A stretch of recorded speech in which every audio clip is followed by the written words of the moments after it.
When making the genre-defining Superman movie, director Richard Donner had a poster on the wall of his office of Superman flying through the air and dragging a sign by him that says verisimilitude, because the story had to have its own honesty. Everybody had to believe it was real.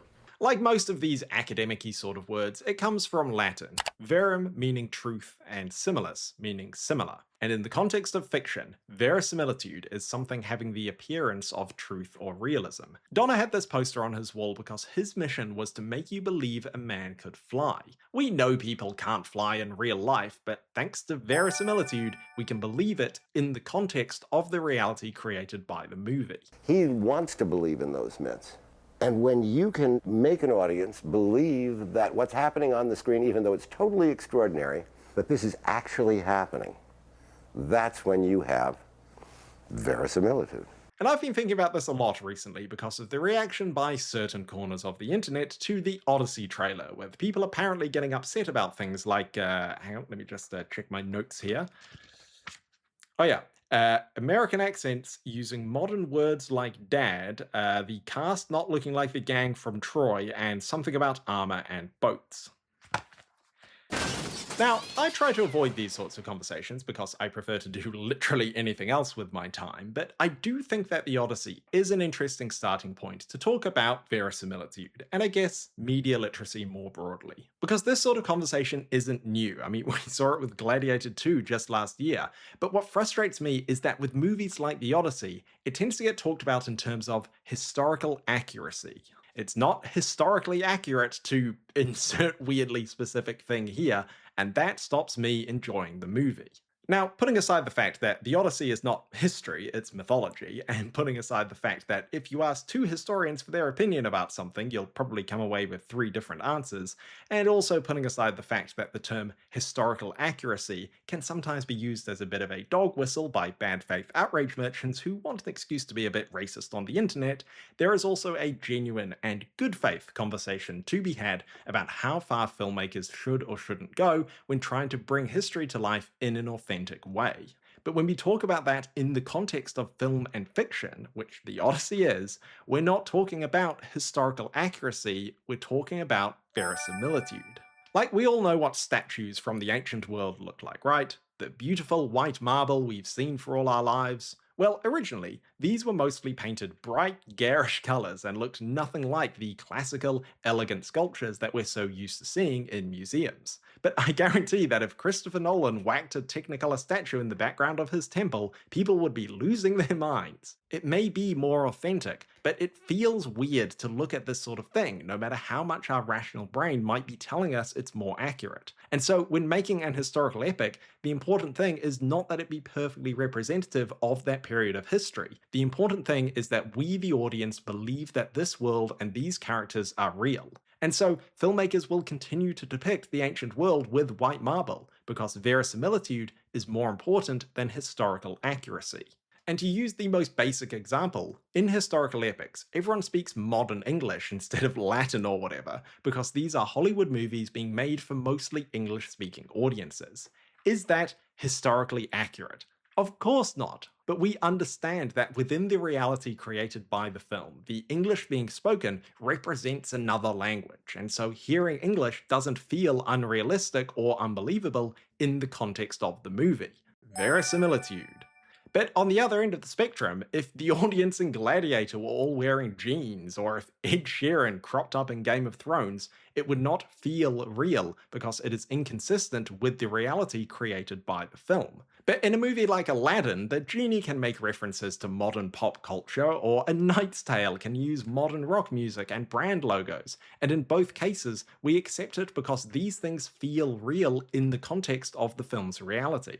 And this has nothing to do with historical accuracy and everything to do with verisimilitude. But here's the thing about verisimilitude. It is, in part, informed by cultural and filmmaking conventions. We expect certain things from certain genres, and when those things are different from the established conventions, it's harder to believe them so easily. So for example, in historical epics, everyone speaks English, but the long-standing filmmaking convention for most actors who aren't Kirk Douglas in Spartacus has been to speak with British accents, specifically received pronunciation of classical theatre. You seem most anxious to be present. I saw no harm in granting him permission. Didn't you? After today, never again shall I doubt the extent of Egypt's wealth. So when people heard American accents and the word dad instead of father in the trailer for an historical epic, they were confused because those are not things that we are used to hearing in this sort of movie. Never mind that, in ancient Greece, an American accent is just as historically inaccurate as a British one. One of them feels more real than the other because of decades of filmmaking convention telling us that people in these sorts of movies should have British accents and not American ones. And this has nothing to do with historical accuracy and everything to do with verisimilitude.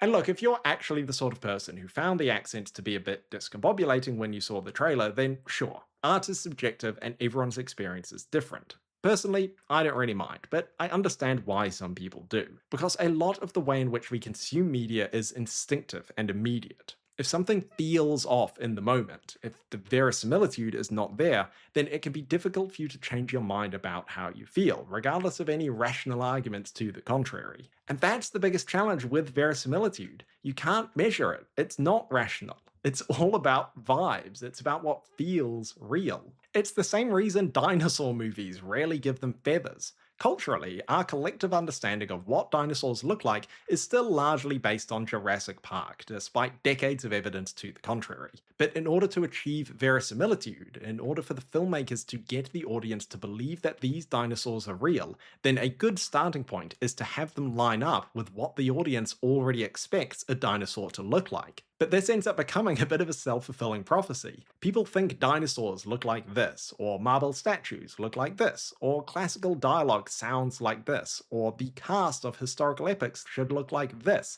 Then what happens is those beliefs become reinforced by movies and pop culture, which in turn makes future filmmakers more likely to just follow the herd, as it were. So this is where filmmakers like Christopher Nolan have an opportunity to come along with their enormous levels of influence and creative capital and deliberately challenge some of these long-standing conventions, because that is how any art form evolves. When Hollywood makes a mistake, it's always the same mistake, which is to forget how much people want something new, how much they want something they haven't seen before, they don't know that they want. Because obviously it's easy to analyze things that have worked in the past and kind of follow that path.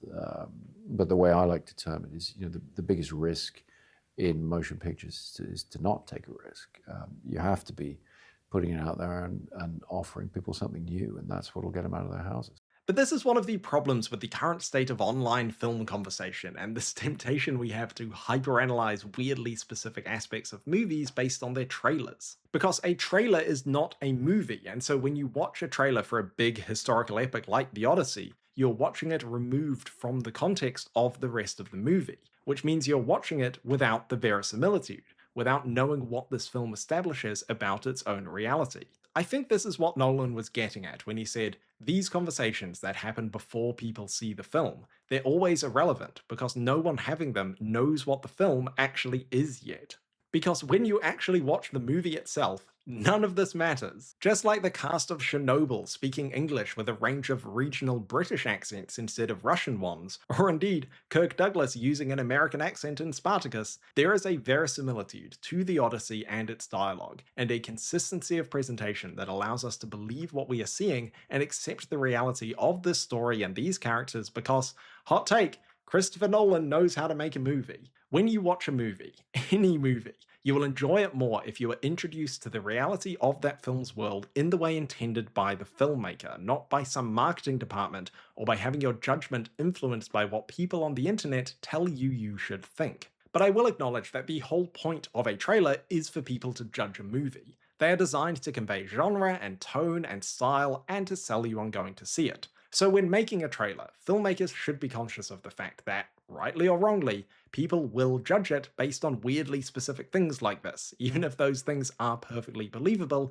in the context of the film itself. So I guess what I'm saying is that two things can be true at once. The first is that the online response to this exchange in the trailer was entirely predictable and avoidable because it felt inconsistent with people's expectations of how people speak in historical epics, and so perhaps did not give the best first impression of the dialogue in the Odyssey. And the second thing that can be true is that this doesn't matter even a tiny bit when you see it in its proper context, because all of the dialogue in the film is presented in this way, and so we very quickly accept the reality of it because, say it with me now, verisimilitude. So yes, you are allowed and indeed encouraged to make judgments about movies based on their trailers, and you're also allowed to dislike a movie for any reason that you want. Again, art is subjective and everyone's experience is different. But I do think you should have at least watched the movie before you decide whether or not you dislike it. And I also think that maybe you should give the benefit of the doubt to the guy who made Memento and The Prestige and the Dark Knight trilogy and Inception and Interstellar and Dunkirk and Tenet and Oppenheimer. Like, I don't know, maybe the guy knows what he's doing and we should just let him cook. I ordered my hot sauce an hour ago. Which does bring me to another term that kind of goes hand in hand with verisimilitude, but is far less Latin and academic. And that term is the rule of cool.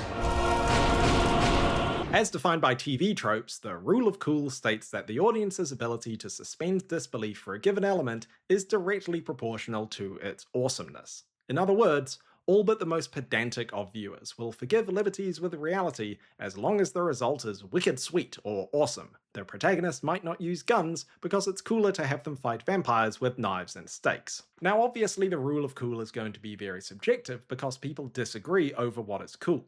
But I think we can all agree that the flamethrower guitar guy in Fury Road is rad as hell, and so none of us really care about the reality of a dude burning off this much fuel in a dystopian wasteland. I mean, sure, if you think about it rationally, it goes against the world building, but because of the rule of cool, we don't think about it rationally, we just instinctively go hell yeah and get locked into the movie even more. And without running the risk of sounding like an old man yelling at clouds, I do think that this kind of cynical, nitpicking, cinema sin style of film criticism that has been popularized over the last 15 years or so has made filmmakers less willing to deploy the rule of cool, out of fear it'll come across as silly or lame, or that it will undermine the verisimilitude of the film. You may be trying to go for something as awesome as Legolas riding down the stairs on a shield in The Two Towers, but if you go too far, you may end up with Legolas bouncing up the falling bricks in The Hobbit. So people tend to kind of play it safe and not try to do anything ambitious or risky, resulting in movies that feel a bit sterile.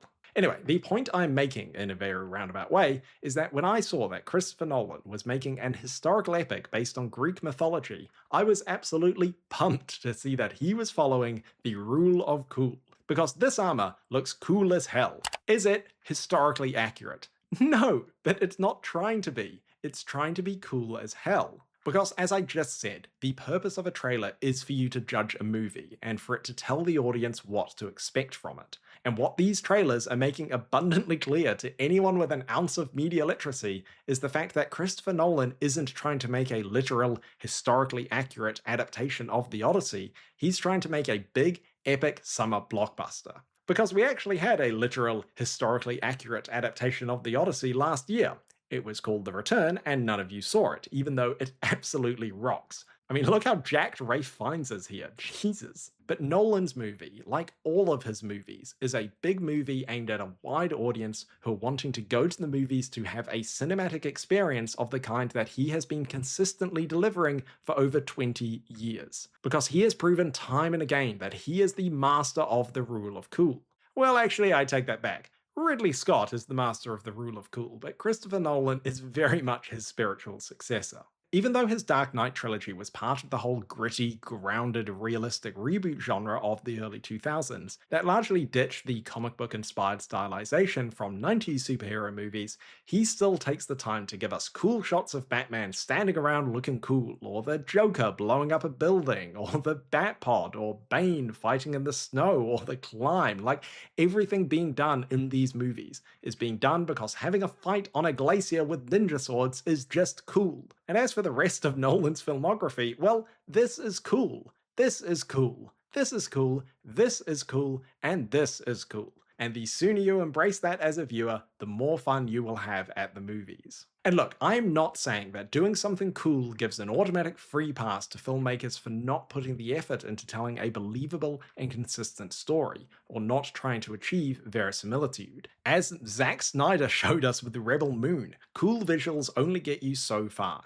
You still need to actually tell a compelling story and have interesting, believable characters, not action figures swishing their capes around in slow motion for 2 hours. But what I am saying is that I think we should be celebrating filmmakers like Christopher Nolan who use their enormous creative capital to actually take a big swing on something like the Odyssey, and not just play it safe and boring. The biggest risk in motion pictures is to not take a risk. Whether or not those risks pay off is a matter of personal preference, but it is much more interesting than just doing the same thing as everyone else. Because I would much rather see a master take a risk and fall short rather than not even try. Like, I just mentioned Ridley Scott, and say what you want about his filmography, but even the movies of his that are less well received still have a bunch of moments in them that are simply there because they are cool as hell. The movie may not be great, but damn it, you gotta respect the man for actually trying to deliver something awesome. As Nolan himself said of Gladiator 2,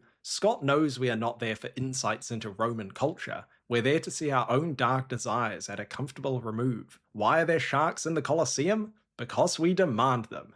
Now compare Ridley Scott to, say, Guy Ritchie. He's made some brilliant movies with character and style, and that were distinctly his because he chose to take some bold creative risks that, for the most part, paid off. But more recently, Ritchie seems to be a bit more of a gun for hire, pumping out relatively generic streaming blockbusters, or indeed live-action Disney remakes, that have very little of his signature about them. Because he doesn't care.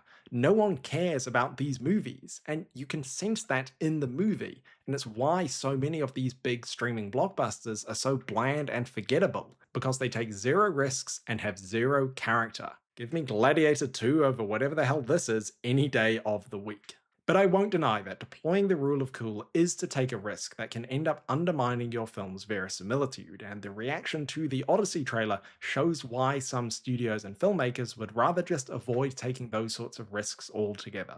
But thankfully, Christopher Nolan is at the point of his career where he doesn't have to care about this sort of thing. Like in the final trailer, he fully doubled down on the whole dad line in the same way James Cameron did with the papyrus font in Avatar, another director who always follows the rule of cool and whose box office results speak for themselves. There is a time and place for realism and historical authenticity in film, particularly if the film is trying to tell an historical story accurately. You know, like Christopher Nolan did with Oppenheimer. But there is also a time and place for awesome mythological scale epics that are trying first and foremost to entertain their audiences. And these things are not incompatible, but more often than not, it is difficult to judge whether or not certain creative decisions were justified until we have seen them in their proper context, until we understand the verisimilitude of the movie. And so on that point, let me leave you with a story from the making of The Lord of the Rings, a movie trilogy that achieves pitch-perfect verisimilitude and that also very much embraces the rule of cool. And one of the reasons it is so brilliant is because of the work of the late, great Andrew Lesnie, the trilogy's director of photography, who oversaw some of the most beautiful and memorable images ever put on screen. Like, you know how annoying it is that people don't film night scenes like this anymore? They film them like this? Well, it's partly because filmmakers started prioritizing realism over, actually being able to see what's going on. So yeah, sure, this is more accurate and realistic than this, but it's an objectively worse cinematic experience, right? Anyway, one day, Andrew Lesnie was talking to Sean Astin about the lighting in a particular scene that Sean Astin felt was unrealistic. There's just one other thing that I asked Andrew Lesnie. I sort of zinged him with a question that was really kind of an inappropriate thing for an actor to ask a cinematographer. Exactly. This is a great story. But I just said to Andrew Lesnie, the cinematographer who won an Oscar, I said, where's the light coming from? Because we're in this tiny little space. At this moment, there was light where there would have been no source for it. And he looked at me and he just said, same place as the music. If you want to enjoy movies more, I think that's all you need to remember. See you next time.